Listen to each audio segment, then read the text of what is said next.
آج گفتگو کرنے لگا ہوں یوم تکبیر کے حوالے سے، کیونکہ دیکھیے یوم تکبیر کے حوالے سے بات کرنا لازم ہے اور ضروری بھی ہے، کیونکہ ہمارے بچوں کو معلوم ہونا چاہیے، ہمارے لوگوں کو معلوم ہونا چاہیے یہ یوم تکبیر کیوں منائی جاتی ہے۔ کہ پاکستان کی تاریخ میں کئی دن ایسے آئے جن کا ذکر کرنا بہت اہم اور ضروری سمجھا جاتا ہے۔ انہی دنوں میں سے ایک دن 28 مئی یوم تکبیر کا بھی ہے۔ اس دن ہونے والے کارنامے کو کبھی بھی فراموش نہیں کیا جا سکتا۔ یہ پاکستان کی تاریخ کا ایسا عظیم دن تھا۔ ہمارے سائنسدانوں، فوج، حکمرانوں نے مل کر دنیا میں اپنے آپ کو ایٹمی طاقت منوایا۔ اس طریقے سے سب کے دلوں کو ایک رعب اور خوف طاری کیا اور بتایا کہ ہم بھی کسی سے کم نہیں۔ یہی وہ دن ہے جس کے بعد پڑوسی ملک بھارت پاکستان پر حملہ کرنے کے بارے میں ہزار بار سوچتا ہے، کیونکہ اس دن وہ جان چکا تھا کہ پاکستان خالی ہاتھ نہیں بلکہ ایٹمی بم کی طاقت لیے ہوئے ہے۔ یوم تکبیر مایوسی میں ڈوبی ہوئی قوم کے لیے ایک شمع بن کر ظاہر ہوا۔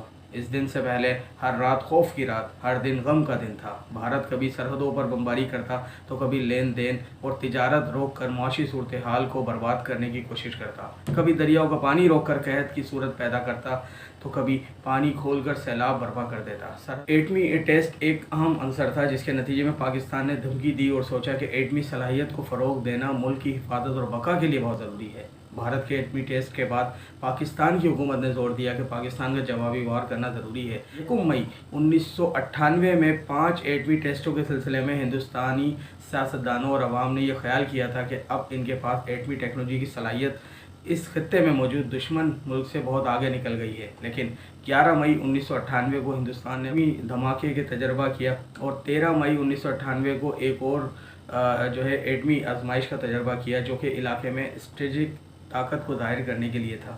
اس کے نتیجے میں اس دور کے وزیر اعظم میاں محمد نواز شریف نے خطے میں طاقت کے توازن کے لیے پاکستانی ایٹمی تجربے کو ٹیسٹ کرنے کا فیصلہ کیا۔ پاکستان کی طرف سے 6 ایٹمی دھماکوں کا ٹیسٹ بھارت کی سراسر غلط فہمی کا بہترین جواب تھا۔ پاکستان نے 28 مئی 1998 کو بلوچستان میں واقع چاغی کے پہاڑیوں میں اپنے ایٹمی ہتھیاروں کی کامیابی حاصل کی۔ پاکستانی سائنسدانوں کو کوہ کامران کو ٹیسٹ کے لیے منتخب کیا۔ دیکھتے ہی دیکھتے دھماکے چند منٹ کے اندر کوہ کامران کی پوری پتھر زدہ پہاڑی برف کی دھول میں بدل گئی۔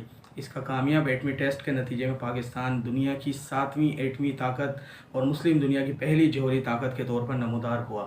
اس لیے اس دن کو یاد رکھنے کے لیے اسے یوم تکبیر کا نام دیا گیا۔ پاکستانی قوم اور پوری مسلم امت نے 28 مئی کو یوم تکبیر کے طور پہ منانے کا فیصلہ کیا۔ 28 مئی کا دن برِ صغیر اور دنیا بھر کے مسلمانوں کے لیے انتہائی مبارک دن ہے، اور وہ پہاڑ جہاں دھماکے ہوئے وہ پاکستان کی شان و شوکت، عظمت کے گواہ ہیں۔ اللہ کی ثنا اور تکبیر کا نعرہ بلند کر رہے ہیں۔ اللہ تعالی ہمیشہ پاکستان کو سرسبز و شاداب اور قیامت کی صبح تک قائم و دائم رکھیں، آمین۔